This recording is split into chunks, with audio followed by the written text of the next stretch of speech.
Well, a historical linguist compares languages at several levels. You start out looking for basic vocabulary.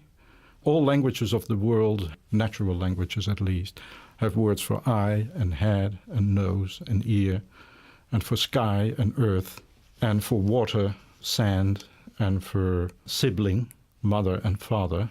They may not have words for uncle and aunt. It becomes much vaguer because in one culture an aunt is different when it comes from your father's side than from your mother's side.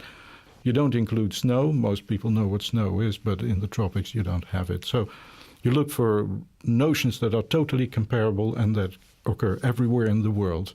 You take the 100 or 200 most universal notions in a human life. That is what you call a basic vocabulary.